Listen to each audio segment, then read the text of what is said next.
अस्सलाम वालेकुम। आपको आज के प्रोग्राम में खुशामदीद। अब से कुछ देर पहले बड़ा ब्रेक थ्रू हुकूमत और पाकिस्तान तहरीक इंसाफ के दरमियान मुज़ाकरात हुए। पार्लियामेंट हाउस के कमेटी रूम में दोनों फरीकैन के दरमियान इलेक्शन के मामले पर बाज़ाब्ता बातचीत का आगाज हो गया। ये पहला दौर अब से कुछ देर पहले मुकम्मल हुआ। पाकिस्तान तहरीक इंसाफ की कमेटी में शाह महमूद, फवाद चौधरी और सेनेटर अली जफर शामिल थे, जबकि हुकूमती वफ्द में यूसुफ रजा गिलानी, इसहाक डार, नवीद कमर, ख्वाजा साद रफीक, आजम नजीर तारड़, अयाज सादिक और कश्वर जहरा शामिल थे। जमीयत उलमा इस्लाम का कोई नुमाइंदा हुकूमती वफ्द का हिस्सा नहीं था। अब से कुछ देर पहले इस बात पर इत्तफाक हुआ है कि यह गुफ्तगू कल भी जारी रहेगी। वजीर खजाना इसहाक डार ने गुफ्तगू की और उन्होंने कहा कि ये उम्मीद करते हैं कि इन मामलात का कोई बेहतर हल निकल आएगा। इस ब्रेक थ्रू से पहले लेकिन वजीर आजम शहबाज शरीफ ने कौमी असम्बली से एतमाद का वोट भी हासिल किया, जिसके लिए करारदाद बिलावल भुट्टो जरदारी ने पेश की। इस करारदाद के हक में 180 अरकान ने वजीर आजम पर एतमाद का इजहार किया। याद रहे कि इससे पहले अदालत में हुकूमत की तरफ से फाइनेंस बिल मुस्तरद किए जाने पर सवालात उठे थे और बहस में यह बात सामने आई थी कि यह आईनी पेचीदगी जरूर है। और वजीर आजम ने इस वोट के बाद तकरीर भी की और इस तकरीर में उन्होंने कहा कि 3 रुकनी बेंच के फैसले को नहीं मानते। अगर मुझे घर भिजवाते हैं तो 1000 बार जाने के तैयार हूं, लेकिन ऐवान का मान नहीं तोड़ूंगा। मुज़ाकरात के हवाले से उनका यह कहना था कि तैयारी तो है, लेकिन असल सवाल ये इनका एजेंडा क्या है, और वो सिर्फ ये कि एक दिन में इलेक्शन कैसे हों। 3 मेंबर बेंच के फैसले को नहीं मानते जनाब स्पीकर, हम 4-3 के फैसले को मानते हैं। आज इस पार्लियामान ने मुझे जो वोट ऑफ कॉन्फिडेंस दिया है, इसकी पादाश में जनाब स्पीकर मुझे वो अगर घर भिजवाते हैं तो खुदा की कसम 1000 बार जाने को तैयार हूं। मैं पूछता हूं, अदालत उस्मा हर बार पंजाब में इलेक्शन की बात करती है, केपी तो उनको याद नहीं आया। एक दिन इलेक्शन हो और वो शफाफ इलेक्शन हो, उसके लिए अगर पीटीआई तैयार है तो हम आज अपना वक्त हमने उसको नामजद कर दिया है, उनके साथ जाके बात करेंगे। इससे पहले सुप्रीम कोर्ट में आज इस मामले पर समाअत में चीफ जस्टिस ने मुज़ाकरात पर अदालत की पोजीशन वाज़ेह की और कहा कि मुज़ाकरात पर मजबूर नहीं कर सकते। अदालत का हुक्म नहीं, सिर्फ तजवीज़ है। अगर इत्तफाक ना हुआ तो जैसा है वैसे ही चलेगा। मुज़ाकरात के मामले पर सब्र तहम्मुल से काम लेना होगा और अदालत सिर्फ आइन पर अमल चाहती है ताकि तनाज़े का हल निकले। क्या हुकूमत और तहरीक इंसाफ के दरमियान मुज़ाकरात का कोई नतीजा निकलेगा? क्या 14 मई को इंतखाबात होने का अब भी कोई इम्कान मौजूद है या फिर इलेक्शन एक ही दिन होंगे? पार्लियामान और अदलिया में टकराव की सूरत हाल अब आगे क्या रुख इख्तियार करेगी और क्या उम्मीद की जानी चाहिए कि आईनी और सियासी बहरान का कोई हल निकलने के करीब है? इस पर आज के प्रोग्राम में बात क्विकली मेरे साथ आज की इस बहस में जो मेहमान मौजूद है तारुफ करा देता हूँ। अली मोहम्मद खान साहब पाकिस्तान तहरीक इंसाफ से वजीर मुमलिकत रह चुके हैं, पार्लिमानी अमूर के बहुत शुक्रिया अली मोहम्मद खान साहब। और तारिक फजल चौधरी साहब साबिक मेंबर कौमी असम्बली पाकिस्तान मुस्लिम लीग नून से, वो हमें आज की इस बहस में ज्वाइन कर रहे हैं। और हाफिज हमदुल्ला साहब जमीयत उलमा इस्लाम से, वो भी हमारे साथ इस बहस में शामिल हो गए। और मैं गुफ्तगू का आगाज अली मोहम्मद खान साहब आपसे करना चाहता हूँ। ये जरा मुज़ाकरात का एक दौर अब से कुछ देर पहले इख्तिताम पजीर हुआ है, जो पोलराइज्ड और एक्सट्रीम पोजीशंस हमारी सियासी जमातों की हैं, तो क्या कोई तवक्को रखनी चाहिए इनकी कामयाबी की? मुज़ाकरात के साथ के कोई नतीजा निकल आएगा?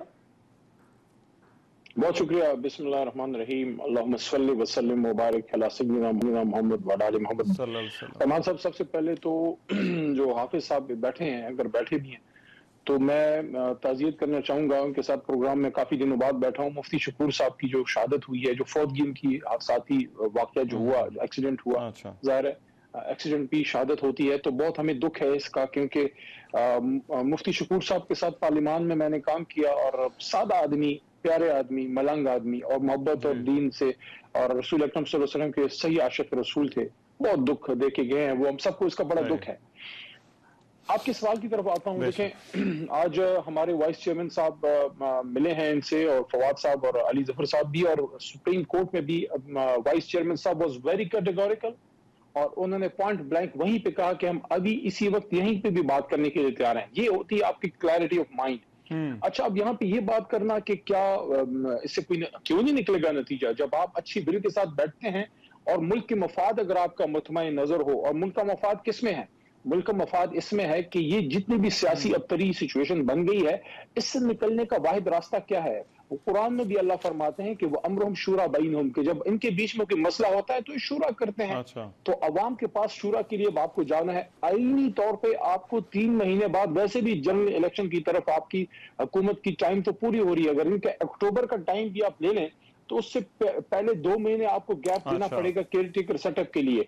तो वो तो जुलाई के एंड में वैसे भी इन्होंने अगस्त के शुरू में जाना ही है, तो बीच में 2-3 महीने का तो गैप है, या 14 मई या एंड ऑफ जुलाई, 25 जुलाई को पिछला इलेक्शन हुआ था। मसला ये है कि मुफाद की डेफिनेशन जो है वो आपकी अपनी है, तहरीक इंसाफ की, और उनकी अपनी है। अब तो आपके नजदीक मफाद ये है कि इलेक्शन हो, 14 मई को हो, 90 दिन के अंदर हो, लेकिन उनके लिए मफाद तो ये है कि अभी इलेक्शन ना हो, और अगर करवाने हैं तो एक ही दिन करवाए जाएं। तो फिर असल से मसला सर यही है कि मफाद की डेफिनेशन पर इत्तेफाक करना जरूरी है। देखिए रहमान साहब, इसमें मुझे कोई इतना बहुत बड़ा मसला नजर नहीं आता, अगर ये हुकूमत इस बात पे राजी है कि बस ठीक है, आईन के मुताबिक हमने इलेक्शन की तरफ जाना है, तो आईन के मुताबिक जनरल इलेक्शन वैसे ही आपका 2-4 महीने के गैप के बाद आपका वो जो है उसकी कोई ना कोई डेट आपको देनी ही है। लेकिन अगर आप आईन के मुताबिक पंजाब का इलेक्शन जो कि होना है 14 मई को, वो अगर आप कहते हैं कि नहीं एक दिन में करना है, तो उसके लिए फिर हुकूमत को अपने हाई ग्राउंड से मिडिल ग्राउंड की तरफ आना पड़ेगा कि आप 8 अक्टूबर की बजाय आपको एंड ऑफ जुलाई या मिड अगस्त में किसी डेट पे एग्री करना होगा, ताकि फिर आपको सुप्रीम कोर्ट आर्टिकल 254 की कवर भी दे सकेगी कि आप इलेक्शन कराने लगे हैं, तो बीच में जो महीने डेढ़ का गैप आ गया है वो कवर हो जाएगा उस सूरत में जब सब पार्टीज इस पे एग्री हो। मैं तो पूरी उम्मीद हूं, क्योंकि संजीदा लोग हैं। अब इसमें अगर उनकी लीडरशिप की तरफ से उनको सपोर्ट नहीं मिलती, वो एक अलग बात है। शाह महमूद कुरैशी साहब को तो फुल सपोर्ट है हमारी लीडरशिप की तरफ से। अब इनकी तरफ चूंकि जमातें बहुत ज्यादा हैं और इन्होंने 12 मसाले की वो चार्ट सी बनाई हुई है, तो उसमें कोई राजी होता है, कोई ये कहता है, कोई वो कहता है। मैं सबसे ज्यादा हैरान फजल रहमान साहब की बात पे हूँ कि वो मज़ाकरात पे राजी नहीं है, क्योंकि असल में तो उनको कहना चाहिए, क्योंकि दीन से तो वो वाकिफ हैं। हमारे दीन का भी मैसेज है कि जब मसला पड़ता है तो आप बैठ के शूरा करें, आप जरगा करें। सही। चले, मैं जरा अब हाफिज अब्दुल्ला साहब अब आ गए लाइन पर। मैं हाफिज साहब बहुत शुक्रिया। हाफिज साहब, वैसे तो आप तर्जुमान पीडीएम के भी हैं, लेकिन जमीयत उलमा इस्लाम के हवाले से मैं आपसे जरा पहले पूछना चाहता हूं, क्यों जमीयत उलमा इस्लाम का कोई रुकन, कोई इस हुकूमती वफ्द का, ये मुज़ाकरात वाले वफ्द का इसका हिस्सा नहीं है? बिस्मिल्लाहिर्रहमानिर्रहीम। देखिए, ये आपको मालूम है जब सुप्रीम कोर्ट ने सियासतदानों को और सियासी जमातों को तलब किया कि आइए तमाम जमातें सुप्रीम कोर्ट पेश हो और एक ही दिन इलेक्शन करना है पूरे मुल्क में, तो आइए मुशावरत से, इत्तेफाक से पीटीआई के साथ बैठ के तारीख तय करें और इस पर गुफ्तगू और मुज़ाकरात करें। और इस सिलसिले में जमीयत उलमा इस्लाम की और मौलाना फजल रहमान साहब की जो क़ियादत है पीडीएम का भी और जेयूआई का भी, उनका मौक़िफ़ आया कि हम अगर मुज़ाकरात करेंगे या कोई तारीख तय करेंगे तो हम सुप्रीम कोर्ट के बुलावे पे नहीं करेंगे। क्योंकि सियासतदान, सियासी क़ियादत और पार्लियामेंट ने मौजूदा बेंच के खिलाफ बार बार करारदादें पास की है, और इस पर भी कि फैसला 3 का नहीं है, फैसला 4 का है।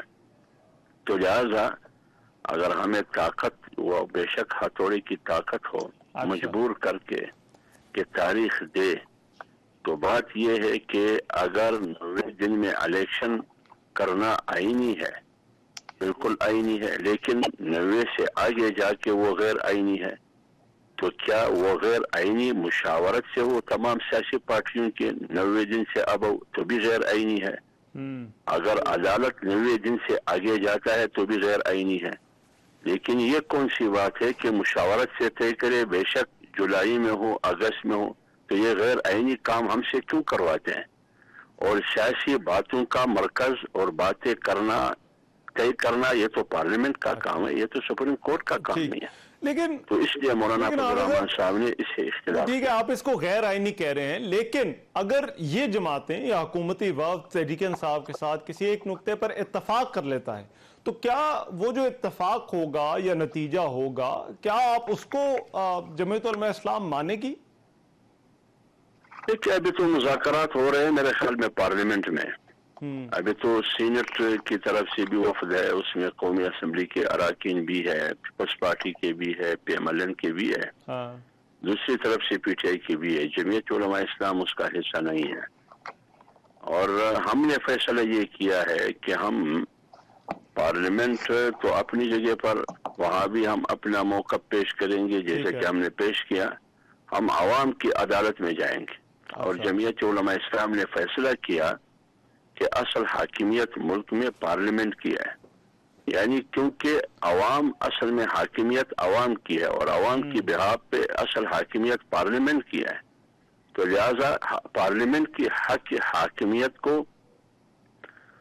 बहाल करना, उसके लिए जद्दोजहद करना, ये जमीयत उलमा इस्लाम का अपना आईनी जमहूरी हक है। इस सिलसिले में आज जमीयत उलमा इस्लाम ने ऐलान किया कि हम पूरे मुल्क में बड़े बड़े जलसे करेंगे कि सुप्रीम पार्लियामेंट है और पार्लियामेंट के सामने बाकी हाफिज साहब इसमें ये जरा वजाहत कीजिएगा, क्योंकि इस वक्त मामला तो पार्लियामान और सुप्रीम कोर्ट के दरमियान है, तो कैसे ये तासुर नहीं जाएगा कि आप जो है वो कहीं अदालत के खिलाफ जो है वो जलसे कर रहे हैं? नहीं, हम अदालत के, हम किसी के खिलाफ नहीं है, हम पार्लियामेंट की हिमायत में। आप मुझे बताइए, आज जो एतमाद का वोट शहबाज शरीफ साहब ने लिया, क्या ये अदालत के खिलाफ है? कोई अदालत, हमने अपने पार्लियामेंट की सुप्रीमेसी साबित किया। लिहाजा ये पार्लियामेंट बिहाफ पे, आवाम की बिहाफ पे उन्होंने यूनिटी साबित किया कि वज़ीर आज़म के पुष्ट पर सब करें। क्या सुप्रीम कोर्ट में ये मुमकिन है कि चीफ जस्टिस साहब फुल कोर्ट जाहिर करे इसी मसले में कि वो उसकी पुष्ट पर करिए? सिर्फ इस नुक्ते पर कि सो मोटो लेना मेंटेनेबल था, यानी इस नुक्ते पर मुत्तफिक कर सकता है। तो लिहाजा मौलाना फजल रहमान साहब वहाँ पार्लियामेंट में भी शहबाज शरीफ साहब के एतमाद में पार्टी ने परमला उसकी तायद की। अभी अवामी अदालत में जाएंगे, जो डायरेक्ट अवाम की हुकूमत है उनके पास जाएंगे, वहाँ फैसला सुनाएंगे कि हक हाकिमियत किसकी है, आइन की है, पार्लियामेंट की है। आइन और पार्लियामेंट से कोई भी बालातर नहीं है। राइट, ठीक है, बहुत शुक्रिया हाफिज अब्दुल्ला साहब। मैं जरा ब्रेक पर जा रहा हूँ, ब्रेक के बाद ये बहस आकर जारी रहेगी, क्या कोई नतीजा निकल सकता है या नहीं, तारिक फजल चौधरी साहब से पूछेंगे इस ब्रेक के बाद।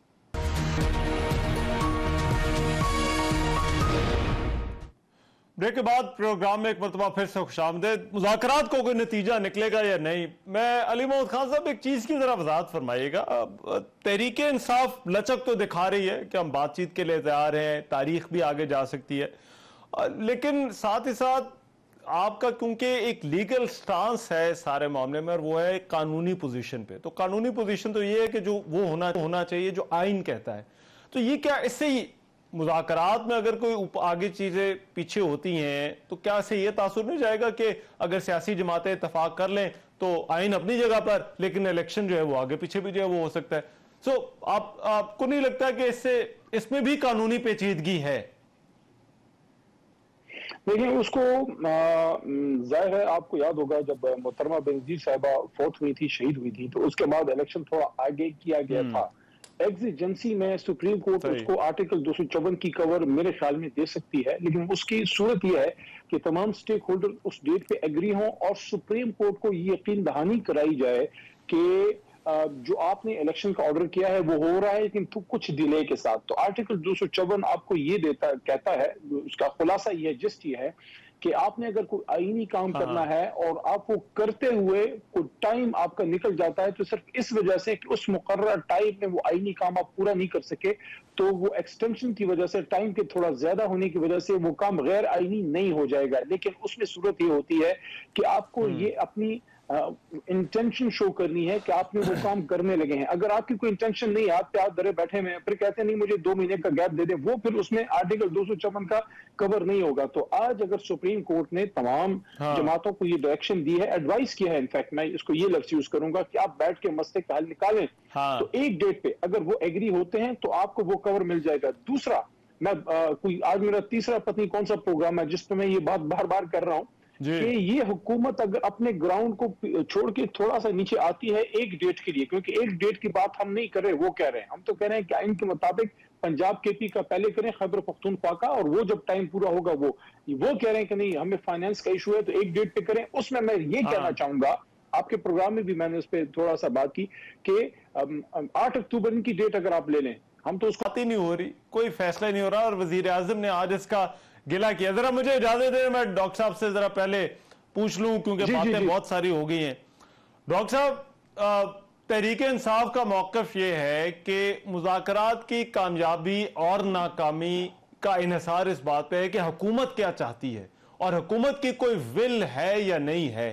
तो क्या वाकई कोई हुकूमत की विल है कि मुज़ाकरात कामयाब हों, कोई नतीजा जो है वो निकले? हाँ, बिस्मिल्लाहिर्रहमानिर्रहीम। देखिए, बराह रास्त तो जवाब आपके सवाल का ये है कि जब दो फरीक और बिलखुसूस हुकूमत और PTI जो है वो अगर एक प्लेटफार्म पे बैठ के मुज़ाकरात कर रहे हैं तो दोनों को किसी ने मजबूर नहीं किया कि वो एक टेबल पे बैठ के और मौजूदा सूरत हाल के हवाले से मुज़ाकरात कर सके। मजबूरी कोई नहीं है इसमें। अगर दोनों अपनी रजामंदी से बैठे हैं तो इसका मतलब ये है कि दोनों मुज़ाकरात के ज़रिए आगे बढ़ना चाहते हैं और एक काबिल अमल हल इस मामले का निकालना चाहते हैं जो को दोनों फरीकों को काबिल कबूल हो। एक बात। दूसरी बात यह है कि वक्त से पहले मैं समझता हूं कि किसी किस्म की कोई बदगुमानी, किसी किस्म का शक किसी की नीयत के ऊपर नहीं करना चाहिए और अच्छा गुमान रखना चाहिए। मुज़ाकरात से भी, एक दूसरे की नीयत पे भी, इन मुज़ाकरात के हवाले से। बाकी सियासी बातें एक दूसरे के खिलाफ सियासी जमातें करती रहती हैं, लेकिन बिलखुसूस इन मुज़ाकरात के हवाले से अगर दोनों फरीक बैठे हैं तो मैं समझता हूं कि संजीदा हैं और कोई इससे काबिल अमल हल निकालने के लिए बैठे हैं। और मुझे तो इससे मुश्किल क्यों था? देखिए, बेहतर सूरत हाल सामने आएगी। चले, हमारी मीडिया की तो खैर है, लेकिन इसमें हुकूमत और अदलिया का बड़ा वक्त डॉक्टर साहब सर्फ हुआ है। ये रोजाना की समातें, इजलास दर इजलास, काबीना के, हुकूमत के आपस में, मेंबरान के, पार्लियामान के, ये काम पहले क्यों नहीं हो सका कि बैठ जाते? जब पहला ही ऑर्डर आया था तो उसके बाद जो है वो कि बैठ के बातचीत के जरिए जो है वो कोई मामला तय कर लेते। देखिए, मुज़ाकरात तो हम तो कभी भी इनके खिलाफ नहीं है। शुरू से हम कहते रहे हैं कि सियासी जमातें मुज़ाकरात के जरिए ही मामलात को तय करती हैं। अनफॉर्चुनेटली इमरान खान साहब के जो रवैये रहे और उनके जो बयानात रहे मुज़ाकरात के हवाले से, वो बड़े मायूस कुन रहे। मैं दोहराना नहीं चाहता क्योंकि मुज़ाकरात हो रहे हैं, लेकिन वो मायूस कुन रहे, मुज़ाकरात के हक में नहीं थे। एक बात।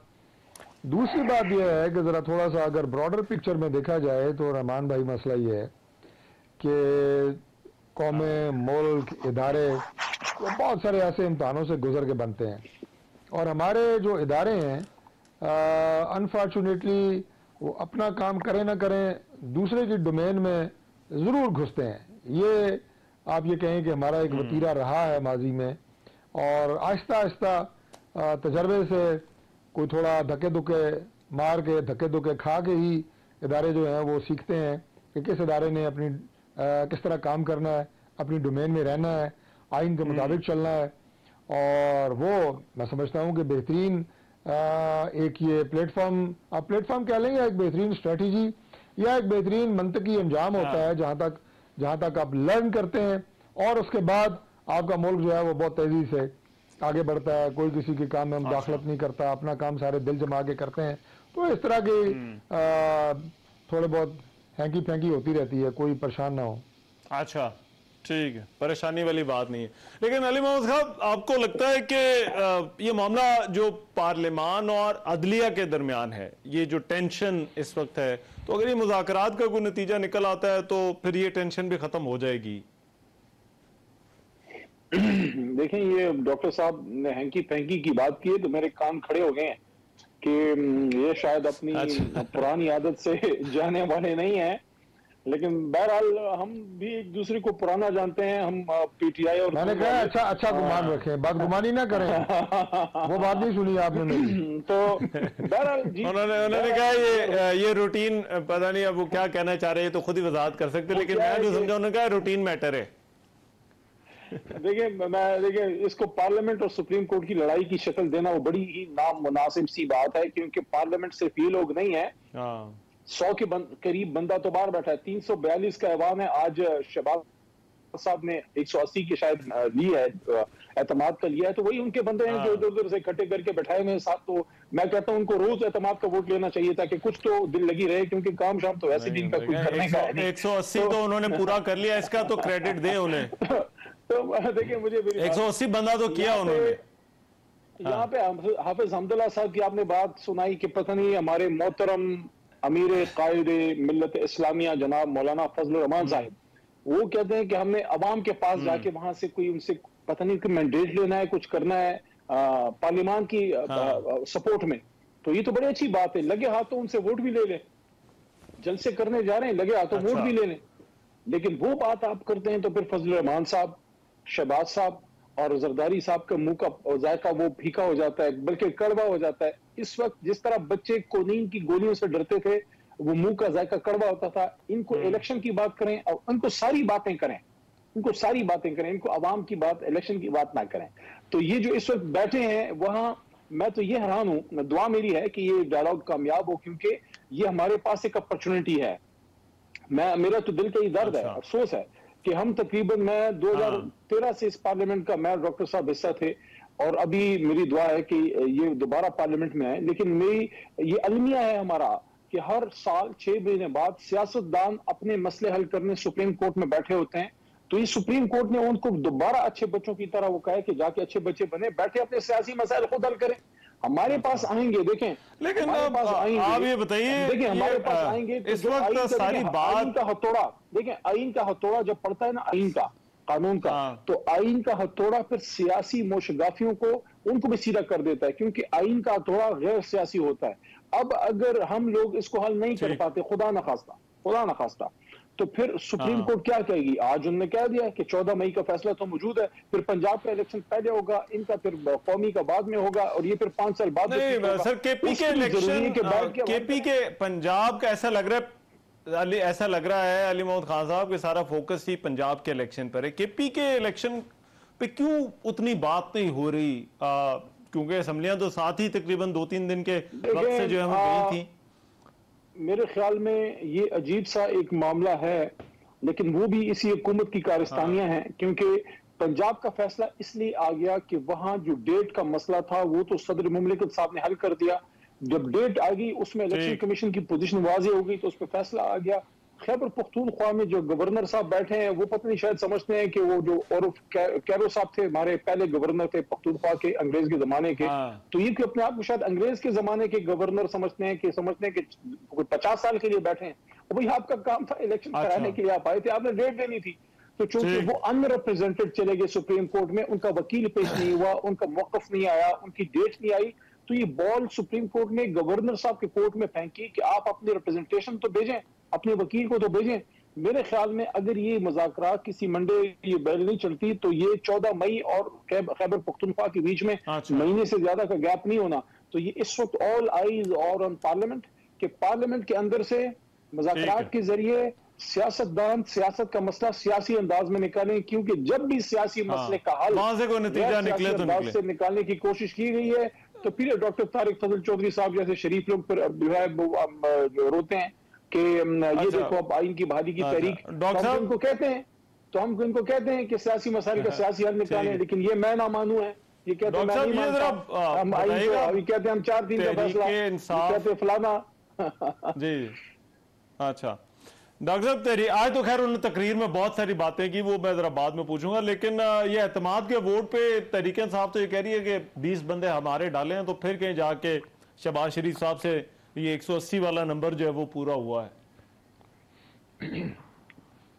देखें, एतमाद के वोट का जो मकसद है वो ये है कि इस वक्त पार्लियामेंट में मौजूद तमाम जमातें वज़ीर आज़म पे, उनकी पॉलिसी पे और उनकी जो विजन है उस पे 100% एतमाद रखती हैं, और हमारे इत्तेहादी जो हैं वो पूरे ताकत और पूरी स्ट्रेंथ के साथ जो है वो इस वक्त इस कोalition गवर्नमेंट के और प्राइम मिनिस्टर के साथ खड़े हैं। तो ये एक सिंबल है यूनिटी का और एक पॉलिसीज़ को मिल बैठ के आगे बढ़ाने का।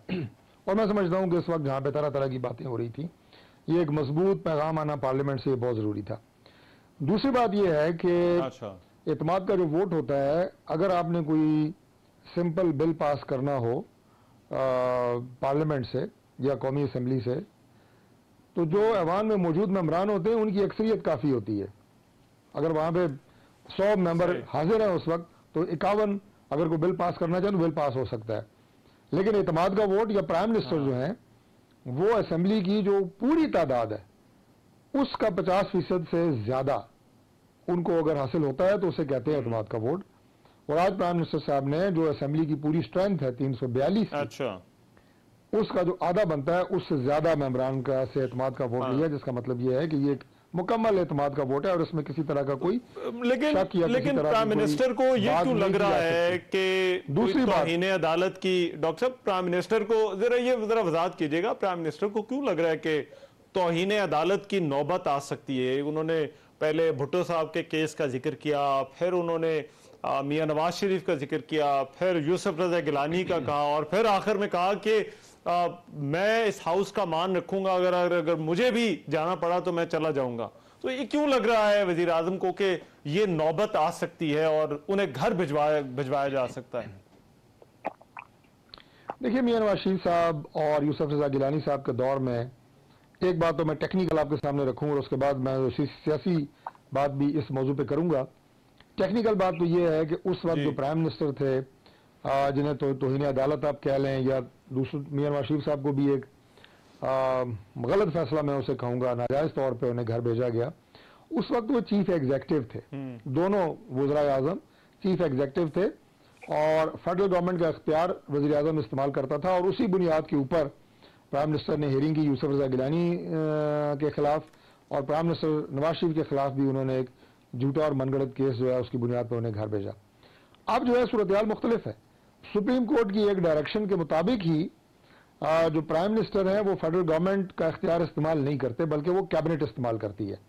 तो लिहाजा अब जो डायरेक्शन फेडरल गवर्नमेंट को सुप्रीम कोर्ट ने दी है या देगी, वो पूरी करना या ना करना ये वफाकी काबीना की डोमेन है, ये सिर्फ प्राइम मिनिस्टर का डोमेन नहीं है। इसलिए तो इन अदालत की कार्रवाई अकेली प्राइम मिनिस्टर एक बंदा नहीं है, एक बंदा नहीं, बिल्कुल भी नहीं है। और काबीना ने चूंकि वो करार बिल जो है वो असेंबली को भेजा है, तो लिहाजा now national assembly is responsible for that. दूसरी बात यह है जी, उन्होंने ये बात क्यों की, इसलिए कि ये ज्यादती बंद होनी चाहिए। जैसे इससे पहले मैंने कहा कि इदारे एक दूसरे की डोमेन में घुसते हैं, नहीं घुसना चाहिए। उनके घुसने से एक दूसरे के डोमेन में गड़बड़ पैदा होती है। और इससे पहले वज़ीर आज़म को माजूल किया गया, नायल किया गया, घर भेजा गया, फांसियां लगाई गई। ये मैं समझता हूं कि हमारी जो सुप्रीम कोर्ट की तारीख है उसके कोई अच्छे फैसले नहीं है। ये वो क्या फैसले हैं जो बाद में आने वाली सुप्रीम कोर्ट के अपने जजेस इनको डिफेंड नहीं कर पाते। आज जुल्फ़िकार अली भुट्टो साहब की फांसी का जो फैसला है उसके खिलाफ एक बाकायदा एक रेफरेंस सुप्रीम कोर्ट में पेंडिंग है।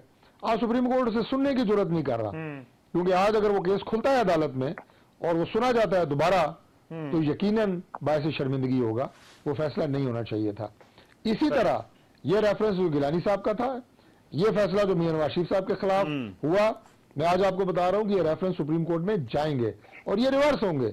यही सुप्रीम कोर्ट आपको कहेगी कि ये फैसले गलत थे। तो ये बातें इसलिए मैं कर रहा हूं कि अपनी आईनी इख्तियारात को इस्तेमाल जरूर करें, लेकिन अपने इदारे की मजबूती के लिए करें, अपने इदारे की नेकनामी के लिए करें। सबके लिए कह रहा हूं, पार्लियामेंट के लिए भी कह रहा हूं, मैं एडमिनिस्ट्रेशन के लिए भी कह रहा हूं। फैसले सर देखें, ये वही फैसले रिवर्स कैसे होंगे? और आज जो शहबाज शरीफ साहब ने अपना कंपैरिजन किया इन 3 वज़राए साथ, और जो साकिब निसार साबिक चीफ जस्टिस के हवाले से उन्होंने बातें की, जरा मैं एक ब्रेक के बाद अली मोहम्मद खान साहब से पूछूंगा।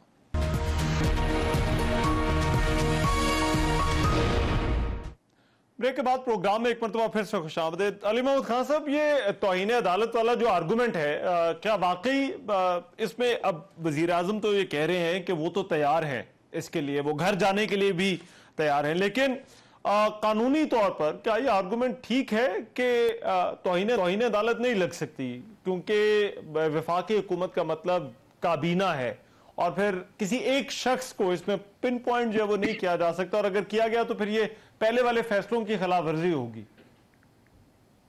देखिए, थोड़ा सा तारीख को भी दुरुस्त करते हुए चलें। सबसे पहली बात यह है कि पॉलिटिकल डायनामिक्स चेंज होती रहती हैं। मैं बात जल्दी करूंगा, टाइम कम है। आज मुझे कोई शूट करता है, मैं कोई एक बात करूं कुछ और, लेकिन माजी में जो आपने स्टैंड लिया होता है वो तारीख का हिस्सा होता है। मोहतरम मियां नवाज शरीफ साहब ब्लैक कोट पहन के, काला कोट पहन के सुप्रीम कोर्ट गए थे। इनको हमेशा ये बात की जाती है। मैं नहीं समझता कि इस पे तारिक फजल साहब चौधरी साहब की जमात को डिफेंसिव होना चाहिए। उस वक्त वो स्टैंड ठीक था, क्योंकि सुप्रीम कोर्ट ने जो उनको कहा था कि खत लिखें कि स्विस बैंक अकाउंट्स में जो पाकिस्तानियों के पैसे हैं, जो करप्शन के पैसे थे, उसको वापस लाया जाए ताकि पाकिस्तानियों उनके पैसे वापस लाए जा सकें। ये मुस्लिम लीग नून का एक प्रिंसिपल स्टैंड हुआ करता था, जिसपे सब लोग, हम भी इसी स्टैंड, हमारा भी ये स्टैंड था कि स्विस अकाउंट्स हो या कोई भी अकाउंट्स हो, पाकिस्तान से बाहर अगर पैसे मनी लॉन्डर हुए हैं, सिफर आउट हुए हैं, उनको वापस लाया जाए। अब वो जो फैसला जो किया गिलानी साहब ने, उसको ना मानने का, और जरदारी साहब की बात मानी और सुप्रीम कोर्ट का हुक्म नहीं माना, उस पर उनको तौहीन मिली। अब यहाँ पे ये बात आज शहबाज साहब कैसे कह सकते हैं? क्या वो ये कहते हैं कि उस वक्त मियां नवाज शरीफ का स्टैंड गलत था, उनका स्विस अकाउंट्स करप्शन पे स्टैंड गलत था? अगर कोई पाकिस्तान का वजीर आजम जो है वो पाकिस्तान के पैसे वापस लाने के लिए एक स्टैंड नहीं लेता, खत नहीं लिखता और अपनी जमात की प्रायोरिटीज को ऊपर रखता है, तो ये तो वो प्रिंसिपल स्टैंड है कि आज या फिर आप ये माफी मांगे कौम से कि भाई उस वक्त हमारा स्टैंड गलत था, हमें करप्शन के पैसे वापस लाने के लिए जो है सुप्रीम कोर्ट में जाके नहीं जाना चाहिए था, हमें पीपल पार्टी के साथ खड़ा होना चाहिए था जमहूरियत के वसीतर मफाद में। एक तो ये बात। दूसरा, भुट्टो साहब की हमेशा बात की जाती है, मैं भुट्टो साहब की बहुत सी चीजों का मोतरफ हूँ, खत्म नबूवत के कानून का, न्यूक्लियर टेक्नोलॉजी का, पैन इस्लामिज्म का, आईन पाकिस्तान देने का, लेकिन उनके दौर में जब कत्ल हुआ अहमद रजा कसूरी साहब के वालिद साहब का, तो वो वजीर आजम थे, उनकी अपनी वजारत उज़्मा में वो FIR कटी थी। यहाँ सब लोग जुडिशल मर्डर की बात करते हैं। कभी उस शख्स से किसी ने पूछा जिसके झोली में उसके बाप ने जान दी थी और वो उसके बाप ने वालिद का खून ला के कौमी असम्बली में खड़े होकर उनका कहा था कि मेरे वालिद बोतल में खून लेके आ गए थे कसूरी साहब। तो बात यह है कि उस पर पॉइंट हो सकती है कि क्या फांसी की सजा मिलनी चाहिए थी, उम्र कैद होनी चाहिए, क्या होना चाहिए था, लेकिन उनके दौर में एक शख्स का कत्ल हुआ, वो भी तो किसी का बाप था जो फौत हुआ, शहीद हुआ था। ये भी मुस्लिम लीग नून का प्रिंसिपल स्टैंड रहा है कि वो हमेशा भुट्टो साहब के खिलाफ उसके साथ खड़े रहे, लेकिन आज उनको पॉलिटिकल डायनामिक तो सूट करता है, मजलूम बनना, तो उनके साथ खड़े हो गए। देखिए, बात यह है कि सुप्रीम कोर्ट क्या कह रही है? राइट, सुप्रीम कोर्ट क्या कोई अपनी मर्जी मनवाना चाह रही है? वो ये कह रही है कि आईन पाकिस्तान में आप लोगों ने लिखवाया है, सुप्रीम कोर्ट ने नहीं लिखवाया कि जब असेंबली डिसॉल्व होगी तो आपने 90 दिन में इलेक्शन करना है, मगर को सूट नहीं करता आवाम के पास जाना, जो चीज सुप्रीम कोर्ट तो नहीं है। कानूनी तौर पर आपको क्या लगता है? देखिए, हुकूमत इसमें तौहीन अदालत का कहीं इतलाक आपको होता हुआ नजर आ रहा है इसमें हुकूमत के ऊपर? अगर मफरूजा ही है, उम्मीद तो वैसे है कि कोई इतफाक हो जाए, लेकिन अगर नहीं होता, अगर कोई नतीजा मुज़ाकरात का नहीं निकलता। जी, और सुप्रीम कोर्ट में जब मैं बैठा हुआ था, मेरे से कोई बात किसी ने पूछी, साथी वगैरह उधर आए होते हैं, मैंने उनको अपनी गट फीलिंग बताई कि मैं, जो मेरा अंदाजा है, देखें ये आदमी मजबूत आदमी है, स्टैंड लेने वाले आदमी है जो चीफ जस्टिस साहब हैं। मैंने उनको कहा कि बंदे ने स्टैंड ले लिया है आईन के लिए, लेकिन वो एक्सट्रीम रिस्ट्रेंट का मुजाहरा भी करेगा, मेरा अंदाजा था, मुझे लगता था, क्योंकि मैंने सुप्रीम कोर्ट की सारी प्रोसीडिंग तकरीबन सब देखी है, कुछ एक दो पेशें छोड़ के, तो उनको मैंने देखा है कि वो आईन पे मुल्क को चलाना भी चाहते हैं, आईन पे फैसला भी देना चाहते हैं, लेकिन वो अपॉर्चुनिटी भी साथ साथ सुप्रीम कोर्ट की तरफ से पॉलिटिकल पार्टीज को मिल रही है कि आपकी जिम्मेदारी है। देखें, आईन पाकिस्तान पे जिम्मेदारी इंप्लीमेंट कराना सुप्रीम कोर्ट से ज्यादा पार्लियामान की जिम्मेदारी है, क्योंकि आईन बनाने वाली जगह तो पार्लियामेंट है, वहां से आईन बना है, आप खुद उससे भागी हैं। क्यों?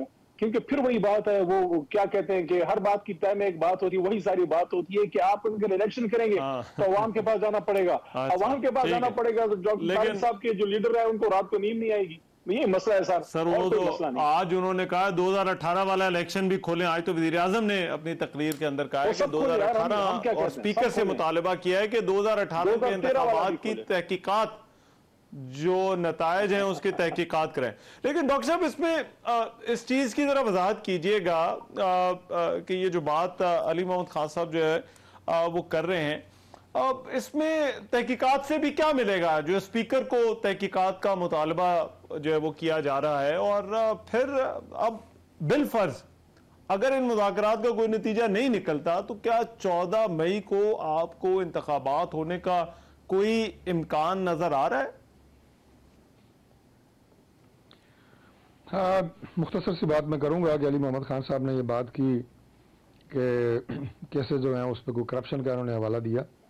पहली बात तो यह है कि पाकिस्तान तहरीक इंसाफ का अब दोबारा इक़्तिदार में आने का दूर दूर तक कोई इम्कान नहीं है, लेकिन बादल न खास्ता अगर इसका कोई इम्कान होता या ये कभी आते, मजीद 5 साल भी ये लगे रहेंगे तो वो तो कहते हैं इतने पॉपुलर हैं वो, जब इलेक्शन कराएंगे वो आ जाएंगे। वो चले, वो छोड़े कितने पॉपुलर हैं वो तो बात की बात है, लेकिन मैं ये कह रहा था कि शरीफ खानदान के खिलाफ करप्शन का ना ही कोई सबूत अगले 5 साल भी ला सकते हैं, ना ला सके हैं पिछले 5 साल में। ये सारी कहानियां और ये सारे इल्जामात ये आपके टॉक शोज की जीनत बनते रहे हैं, कम से कम मैंने तो यही देखा है। भुट्टो साहब की जो बात है वो उन्होंने उसको थोड़ा जज्बाती रंग दिया है, लेकिन किसी हवाले से भी वो भी इस बात को नहीं कह सकते कि उनका जो फांसी का हुक्म था सुप्रीम कोर्ट का वो कोई अदल में मबनी फैसला था। मैं कहता हूं कि वो एक जुडिशल मर्डर था और मैं इस बात पे बिल्कुल कायम हूं।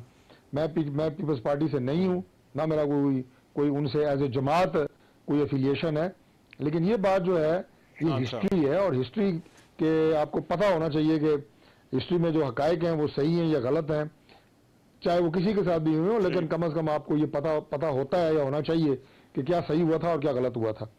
दूसरी बात जी 14 जो मई को आपको इलेक्शन की बात की है, तो अब जो वक्त रह गया है मैं समझता हूं कि अमलन भी बहुत मुश्किल है कि 14 मई को इलेक्शन का इनेकाद हो सके। उसमें जितनी मशीनरी आपने मूव करनी होती है, जो इंतजामी मामलात आपने इलेक्शन से 2 हफ्ते पहले सेट करने होते हैं, वो आपने मतलब कम से कम 1 महीना पहले आपने ट्रिगर करने होते हैं। तो इतना आसान तो नहीं है, जाहिर है। आपको पता है कि हमारी जो पंजाब की आपने बात की कि सबसे ज्यादा पंजाब के इलेक्शंस की बात होती है, तो आपकी 148 के करीब नशस्तें तो आपकी कौमी असम्बली की हैं, तो सिर्फ पंजाब से हैं। तो आप अंदाजा लगाएं कि पाकिस्तान की 50% से ज्यादा आबादी यहाँ रहती है और बहुत अहम जाहिर है यहाँ के जो नताइज हैं वो पाकिस्तान की सियासत पे अपने असरात रखते हैं। तो इतने बड़े इलेक्शन की जो मैनेजमेंट है वो इतने कम वक्त में, मैं एडमिनिस्ट्रेटिव मेजर्स की बात कर रहा हूँ, मुमकिन नजर नहीं आती। बाकी सुप्रीम कोर्ट के भी आज रिमार्क्स जो मुझे नजर आए हैं, उन्होंने कहा कि हम कोई टाइम लाइन नहीं देंगे और मामलात को देखेंगे कि हम किस तरह। डॉक्टर साहब मैं जरा इस बहस को समेटने, और अगर 14 मई को इंतखाब नहीं होता तो फिर मैं डॉक्टर साहब आपकी इजाजत से एक मुख्तसर सी जरा ब्रेक लेनी है, उसके बाद आके इस बहस को समेटते हैं। अगर 14 मई को इलेक्शन नहीं होता तो फिर क्या होगा?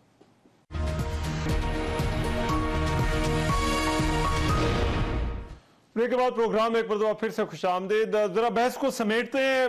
डॉक्टर साहब ये बताइएगा, अब गवर्नमेंट की ये पोजीशन ये है कि एजेंडा बातचीत का सिर्फ यही होगा कि एक ही दिन इलेक्शन, और ये वज़ीर आज़म ने भी आज कहा है, तहरीक इंसाफ बात करी है कि आइन पर अमल दरामद 90 रोज इलेक्शन आप करवाएं, पंजाब के करवाएं। एक कंपैटिबल हो सकती है पोजीशंस जो माहौल है इस वक्त? मेरा ख्याल है जो बैठे हैं बातचीत कर रहे हैं जरा इंतजार कर लेते हैं, और जैसा कि मैंने प्रोग्राम के शुरू में कहा कि let's hope for the best, और अच्छी नीयत के साथ ही बैठे हैं।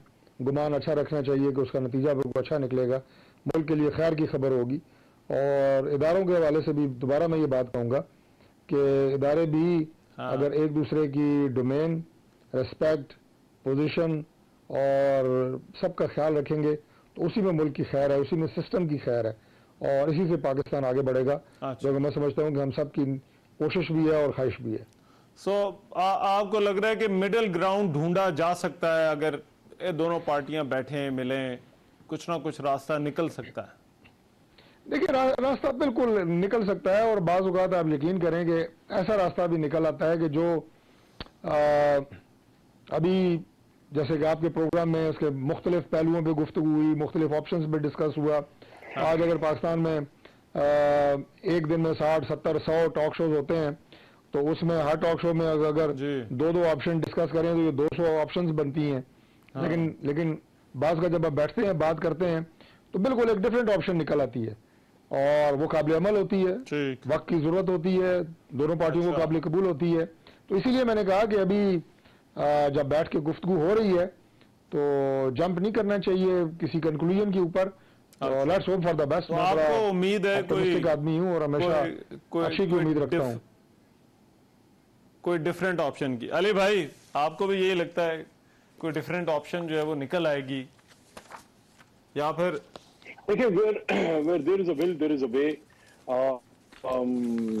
टॉक शोज की बात की डॉक्टर साहब ने, मैं तो देखा है, आप दो नुक्ता नजर से टॉक शो में बैठते हैं किसी भी गुफ्तगू में। एक ये है कि दूसरे को नीचे दिखाना है, उसको गंदा करना है और अपने आप को मनवाना है, या दूसरा ऑप्शन ये है कि आप वो बात करें जो आपको मुल्क के लिए बेहतर लगती है और उसके लिए फिर आप दलाल दें। दूसरा रास्ता बेहतर है जिसमें मुल्क की बेहतरी हो, क्योंकि देखें आज 50 साल बाद कोई जस्टिस मुनीर साहब का कोई फख्र से उनके बच्चे नहीं कह सकते किसी के सामने कि हम जस्टिस मुनीर साहब के बेटे हैं, हालांकि उन्होंने तो कोई जुर्म नहीं किया, लेकिन उन्होंने वो जो दागबिल रखी। तारीख में आपको अपने आप को जिंदा रखना होता है, तारीख में जिंदा रखने के लिए आपको तारीख के वक्त के राइट साइड पे खड़ा होना होता है। इस वक्त इस पार्लियामेंट को और इन सब लोगों के पास एक मौका है कि अपना मसला हल करें, क्योंकि हर साल बाद 2 साल बाद सारे पार्लियामेंट से निकल के सुप्रीम कोर्ट में अपनी गाड़ी आपने उधर दी होती है। आज सुप्रीम कोर्ट आपको कह रही है कि खुदा का वास्ता है जाके अपने सियासी मसाइल खुद हल करें, तो अब हमारे पास मौका है हम साबित करें कि वाकई उम्मीद करते हैं अगले 1-2 दिन बड़े अहम है इस हवाले से। राइट, बहुत शुक्रिया अली मोहम्मद खान साहब। डॉक्टर तारिक फजल चौधरी साहब मेरे साथ मौजूद थे। आज के प्रोग्राम से इजाजत दीजिए, अल्लाह ने के बाद।